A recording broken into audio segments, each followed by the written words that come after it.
Cây tầm ma hay là Stinging Nettle, có tên khoa học là Urtica dioica, là một loại cây thảo mọc thành bụi, thường có chiều cao từ 1 đến 2 mét. Lá và thân có những lông nhỏ, nettle, gây ngứa, như châm chích, stinging. Vì vậy nó có tên gọi là Stinging Nettle.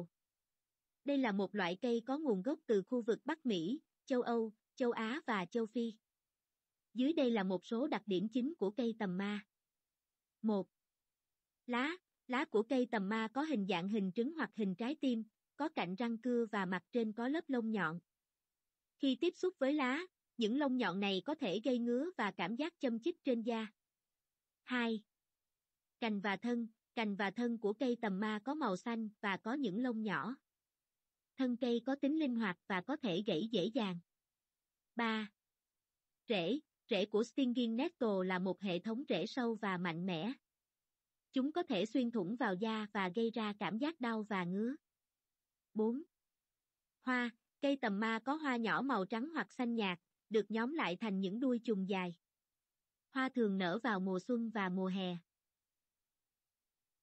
Cây tầm ma, Stinging Nettle, thường phát triển tự nhiên ở vùng ôn đới trên toàn thế giới, bao gồm châu Âu, Bắc Mỹ, châu Á và châu Phi.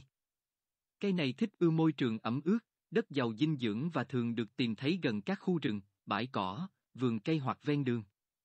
Cây tầm ma có thân thẳng đứng, cao khoảng 1-2 mét và có lá hình bầu dục có lông nhọn trên mặt trên và dày hơn ở mặt dưới. Lông nhọn này chứa các chất gây kích ứng và có thể gây ngứa và viêm da khi tiếp xúc. Nếu bạn muốn tìm cây tầm ma để sử dụng hoặc nghiên cứu, bạn có thể kiểm tra các khu vực ẩm ướt gần bạn, chẳng hạn như vùng rừng, vườn cây hoặc bãi cỏ. Tuy nhiên, khi tiếp xúc với cây tầm ma, hãy cẩn thận để tránh bị kích ứng từ lông nhọn trên lá.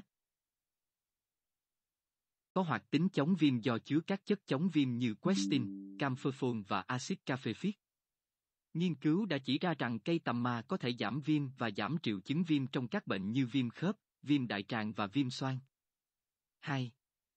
Hỗ trợ điều trị một số bệnh da. Một số nghiên cứu cho thấy cây tầm ma có thể hỗ trợ trong điều trị các vấn đề da như chàm, eczema và bệnh lichen planus. Các chất hoạt động chống viêm và chất chống diệt vi khuẩn trong cây tầm ma có thể có lợi trong việc làm dịu và giảm triệu chứng của các bệnh da này. 3. Hỗ trợ điều trị rối loạn tiểu tiện. Cây tầm ma được sử dụng trong một số sản phẩm hỗ trợ điều trị rối loạn tiểu tiện như tiểu đường và viêm bàng quang. Một số nghiên cứu nhỏ đã ghi nhận hiệu quả của cây tầm ma trong giảm triệu chứng tiểu tiện không kiểm soát và tăng khả năng kiểm soát cơ bàng quang. 4. Tác dụng chống oxy hóa. Cây tầm ma chứa các chất chống oxy hóa, chẳng hạn như polyphenol, flavonoid và vitamin C, có khả năng ngăn chặn và giảm thiểu tổn hại do các gốc tự do gây ra trong cơ thể. Cây tầm ma, Stinging Nettle, thường được coi là an toàn khi sử dụng đúng cách và trong liều lượng phù hợp. Tuy nhiên, như với bất kỳ phương pháp điều trị nào, cũng có thể xuất hiện một số tác dụng phụ. Dưới đây là một số tác dụng phụ tiềm năng của cây tầm ma. 1. Kích ứng da. Tiếp xúc với lông nhọn trên lá và thân cây tầm ma có thể gây kích ứng da, gây ngứa, đỏ và viêm. Để tránh tác dụng này, nên đeo găng tay và mặc áo dài khi tiếp xúc với cây tầm ma hoặc sử dụng sản phẩm chứa cây tầm ma. 2. Tác dụng nhuận tràng. Cây tầm ma có tác dụng nhuận tràng và có thể gây ra các triệu chứng như tiêu chảy hoặc đau bụng ở một số người. Đối với những người có vấn đề về tiêu hóa hoặc dạ dày, nên thảo luận với bác sĩ trước khi sử dụng cây tầm ma. 3. Tương tác thuốc. Cây tầm ma có thể tương tác với một số loại thuốc như thuốc chống đông máu, thuốc chống co giật và thuốc ức chế men gan. Nếu bạn đang sử dụng bất kỳ loại thuốc nào, hãy thảo luận với bác sĩ hoặc nhà dược để kiểm tra xem cây tầm ma có tương tác với thuốc của bạn hay không. 4. Phản ứng dị ứng. Một số người có thể phản ứng dị ứng đối với cây tầm ma, gây ra các triệu chứng như mẩn ngứa, phát ban da hoặc khó thở. Nếu bạn có bất kỳ dấu hiệu phản ứng dị ứng sau khi sử dụng cây tầm ma, hãy ngừng sử dụng và tham khảo ý kiến của chuyên gia y tế.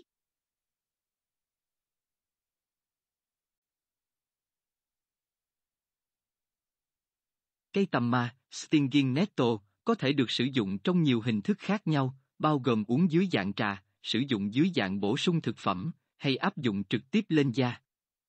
Dưới đây là một số cách thông dụng để sử dụng cây tằm ma.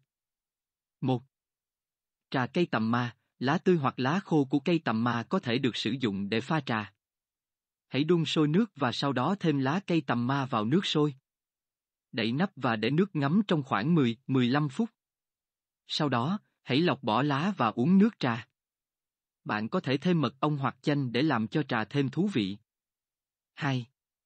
Bổ sung thực phẩm, cây tằm ma cũng có thể được tìm thấy dưới dạng bổ sung thực phẩm, chẳng hạn như viên nang hoặc bột. Bạn có thể tuân theo hướng dẫn của nhà sản xuất về cách sử dụng bổ sung này. 3. Dùng ngoài da, đối với mục đích điều trị bên ngoài, bạn có thể sử dụng lá cây tằm ma tươi hoặc sản phẩm dựa trên cây tằm ma để áp dụng trực tiếp lên da. Nếu bạn sử dụng lá tươi, hãy cẩn thận để tránh tiếp xúc với lông nhọn trên lá. Có thể áp dụng lá lên vùng da cần điều trị trong khoảng thời gian ngắn hoặc sử dụng các sản phẩm chứa chiết xuất cây tằm ma như kem hoặc gel.